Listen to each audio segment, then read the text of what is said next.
So we're back with Strictly Sega. Hello again, next week this Hello again. So we're back for another week of Strictly Sega, and what a week it's been. Oh, sure has. We've learnt many interesting tactics to mod our Mega CD. We've also bore witness to the full force of the flamers and fanboys of the Angry Video Game Nerd, and boy oh boy, you don't want to mess with them. Yeah, we'll stay well clear, thanks. As well as that, we've also been going through a bit of Need for Speed. This is an old favourite of mine and Nick's, Nick and I, and here's a few extra little tidbits of information that goes with it as well. Enjoy. Need for Speed was presented by Road and Track magazine and developed by Electronic Arts Canada, who continued to make the game until Need for Speed Underground, with EA Black Box then taking control of the series. EA Canada used to be known as Distinctive Software, who at the time made some of our favourite games on the PC, like the Test Drive series and Stunts. Distinctive Software was bought by EA in 1991, and Need for Speed was their first release. Finished in 1993, Need for Speed was EA's baby, and its first release would be on Trip Hawkins' love child, the 3DO. Sadly, the 3DO was doomed to failure due to the huge price tag that came with it. Even monumentally groundbreaking games like Need for Speed couldn't save it. So a year later, it was ported over onto DOS, where it found a huge following with a special edition close behind. The success of Need for Speed led to more than 15 versions being made, partly due to the movie Fast and the Furious. It was also big among a growing number of people modifying their cars for reasons other than speed. Now what got me, being a fan of racing games as a kid, and seeing the evolvement of racing games from like Test Drive 1 in CGA to like even now in like Gran Turismo 4, was the huge jump in graphics and design from Virtua Racing and Daytona to this. And the performance was great too. Even when I had it on a Pentium 90, it still had fast, smooth, detailed graphics for its time, and the gameplay was fantastic. It was really impressive, and all those FMVs. Wow. So of course, I bought the Saturn version upon its release. Spent hours playing this, both alone and with friends. It's one of those games that once mastered can be really exciting, but painful to learn as loading times take around 20 seconds, and each race can go up to 10 minutes. And just a single crash can throw your chances right out the door. Two player isn't bad. There's a pretty clever yet frustrating catch-up system built into the game, where the player can catch up even when the leader is clearly travelling at a faster speed. Need for Speed was really all about the cars. It's the first game where you really felt like you were out there driving these ultra expensive supercars that you'd never have a chance to afford in real life. It was a real simulation. It wasn't like an arcade hit like Daytona or something like that. That's right, and although limited, you do get a great selection of cars in Need for Speed 1. So in the tournaments, the game splits the cars into three classes. In the first class, you have the Lamborghini Diablo and the Ferrari 512 TR.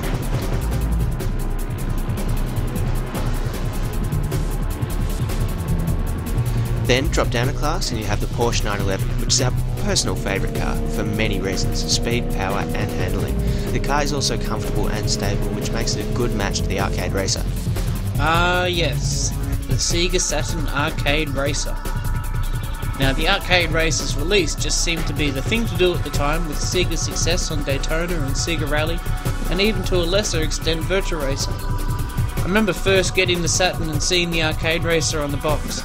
It ended up being the third thing I had ever bought for the Saturn, and to an extent was a good purchase. Depending on the game, you see. On Daytona, the Arcade Racer is very sensitive. If you want to seriously play it on Championship Circuit Edition, then you have to lower the sensitivity in the option, where you have no chance. Sega Rally handles it really well, as expected, and the analog steering can help improving lap times. But it's on Need for Speed where the Arcade Racer really comes to shine. With such defined controls of each car, the Arcade Racer only emphasises each detail, which makes Need for Speed even on par with today's standards. Other cars in the second class are the Dodge V10, which is the car chosen for the demo version of the game on the PC, and the Corvette, which neither of us can seem to make the most of. Finally, you have the third class with the Mazda RX-7. That's great around corners but doesn't quite have enough pep to keep ahead on the straights. The Honda or Acura NSX, a great fun car to drive but often doesn't handle the best around the bends. And the Toyota Supra, a quick little bugger that just shows how looks can be deceiving. Okay, so onto the tracks. Now, the Saturn port took 3 main tracks from the original 3DO version and added 3 extra closed-circuit tracks. Autumn Valley, our favourite, it just has it all. Rusty Springs, which is a very fast track, totally reliant on fast cornering. And Vertigo Ridge, one to leave till the end because it's kind of tricky. Well, you might think that's the end. And you're pretty much right.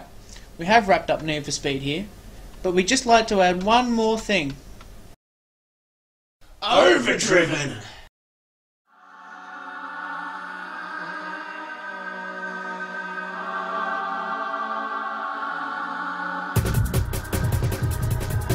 Now, neither of us knew this game existed until recently, but since we've decided to do this show, we've been keeping an eye out for Japan-only car racing games. Amongst many others, we've stumbled onto this gem. So what we have here is Need for Speed menus, Need for Speed tracks, Need for Speed graphics, even Need for Speed sound. But it's presented by Nissan and it's got a collection of 8 Nissan cars from over the years. It's really one for the Nissan buffs too, with lots of classics like a Skyline, Fairlady and Sylvia, all the way back to 1972. One thing to mention is the analog steering doesn't work as well as it does on Need for Speed. It's much stiffer and slower, but with the controller you have much more turn-in and overall it's easier than on Need for Speed.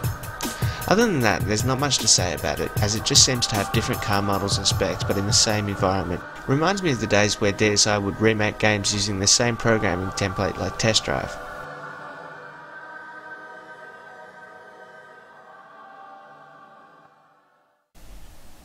Well, that was Overdriving, guys. I hope you enjoyed it. It's one of Nick's favourites, not just because of its game style, but also some of his favourite cars of all time too. If you're a Nissan buff, go check this one out. If you have Need for Speed 1 as well and you like that game, it's really one you can extend your playing pleasure on. It's almost like a Need for Speed expansion pack, isn't it? Like you have with Gran Turismo and stuff like that. You have other discs that come out with extra cars, but the same tracks.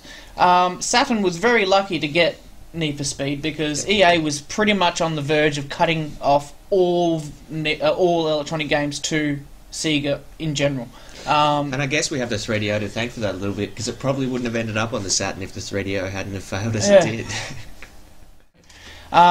So moving on in the franchise, there was, as we mentioned earlier, there was 15 more versions of this game, but the one that really stood out for us is Need for Speed 3 Hot Pursuit. Had fantastic music, fantastic cars, but it also had the feature where the cops were chasing you and you could drive as the cops and all that sort of stuff. Which was a cool little feature as well. But it also helped settle a long-running rivalry here in Australia, and that was the rivalry between Ford and Holden. Just like America has a running rivalry between Ford and Chevy, we have a very similar sort of thing down here too. And Need for Speed was the first game to ever come out with the latest available Monaro and the latest available Ford XR5, wasn't it? XR8. XR8, sorry. Yeah. And we were both very impressed with that game and would probably be one of the most common races I'd ever play on Need for Speed.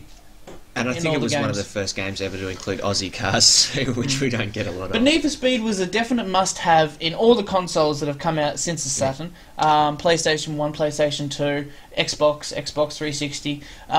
You can guarantee, even PSP, the underground version of Rivals is spot on. It's really a good, fun game. You know, when you just want to get a bit of car driving out of your system, you know you can always be happy with a Need for Speed. They did move away from the sim style of game, more into an entertainment arcade style. They tried to do that for a while, but now they're slowly working their way back into the sim thing again. Yeah. Yeah. It's an interesting balance, you know. I mean, there was a whole period when everyone was modding their cars back in the early 2000s and stuff like that, and they caught onto that wave as well. Yeah. So Need for Speed, it's always got some kind of future in it. There's always going to be a Need for Speed available to us, I'm sure. Yeah. And, yeah. So we hope you enjoyed Need for Speed this week.